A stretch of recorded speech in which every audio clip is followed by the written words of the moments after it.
Hey everyone. About 6 or so weeks ago, a participant in a webinar asked me, Claire, do you ever crash?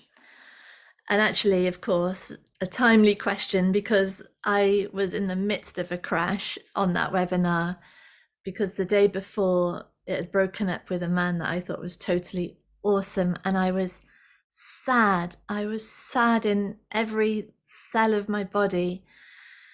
And it seems to me over and over and over and over again that this conversation is not a way to escape sadness or to have the eternal sunshine of the spotless mind, that we're never insecure, we never feel broken, we never feel hopeless or unlovable. It's never that. The moment that we're in this conversation to try to only have certain emotions and certain experiences and to maintain this sense of ourselves as either above all of that sort of human mess, or immune from it in some way. If that's going on, all that's happening really is that the body, the mind, the experience is in a state of constant vigilance or control or numbing or distraction. And that's not what this is about. As I see it, a conversation about reality and about self-identity, about actions, body, mind, reactions, responses, is entirely about going deeper into the experience, into the world, into everything that's going on, to see what's true in it, to see what we are, to have it really, ultimately, to have that experience. Because that's all there is. There's nothing else. There's nothing else other than this right now. And we can remain, or the mind can remain, in a state of resistance and resentment, attempt to push it all away, or that same mind can settle back into the witnessing presence that we really are, the spaciousness in which all of this is happening, and have the experience. And the moment the resistance goes, because there's just only this, then it's not held in the same way it was held before. The resistance keeps things at a conceptual level. I'm like this, that's like that, they're like that, he's like that, she's like that. And it's all sort of held in that exact way, that exact representation. But turning life into an ongoing having of experience, moment by moment, just this, sorry, MOT flashing coming up.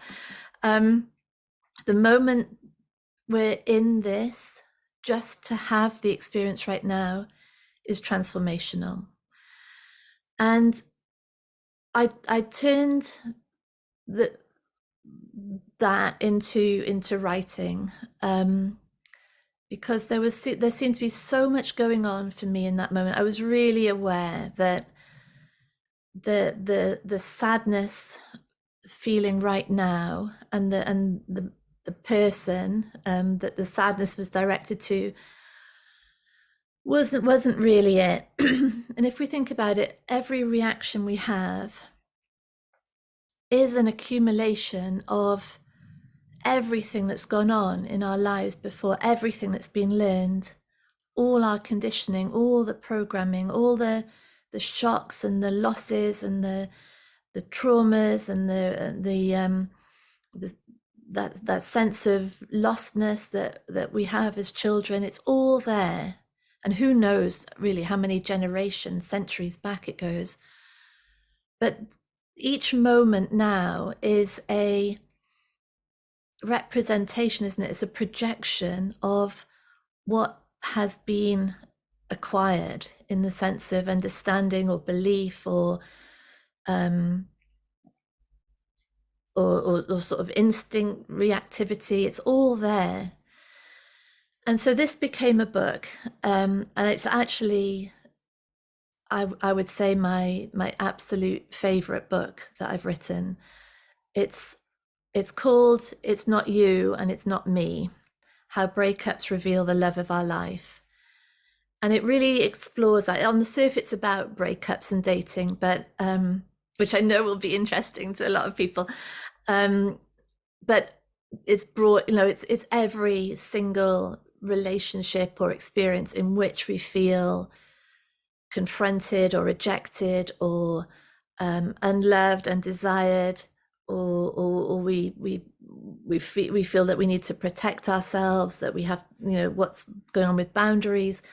It's got all of that in it, in a series of questions, because the book is designed to really bring us back into reality over and over and over again. And it seems to me that to come really back into reality, there is healing to do.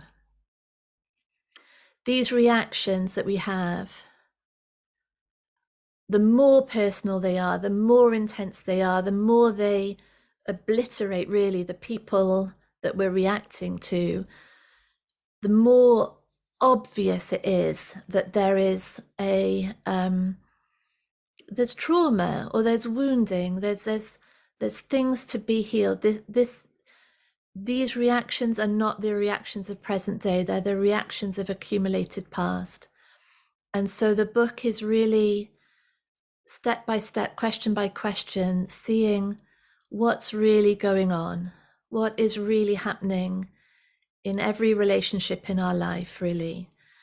And I love it. It's a personal, it's by far the most personal book.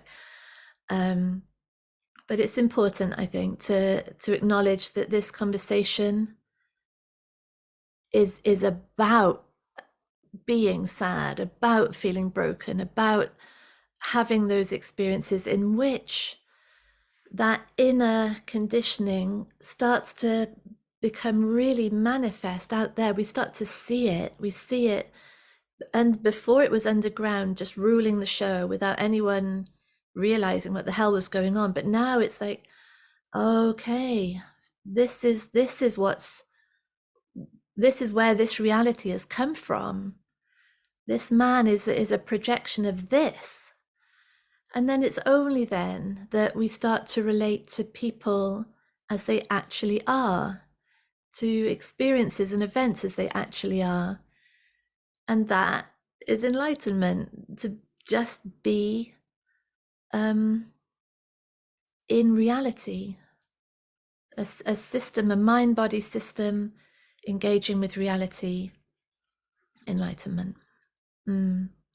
Yeah, so I hope you enjoy it if you read it. And yeah, thank you to the participant who asked that question.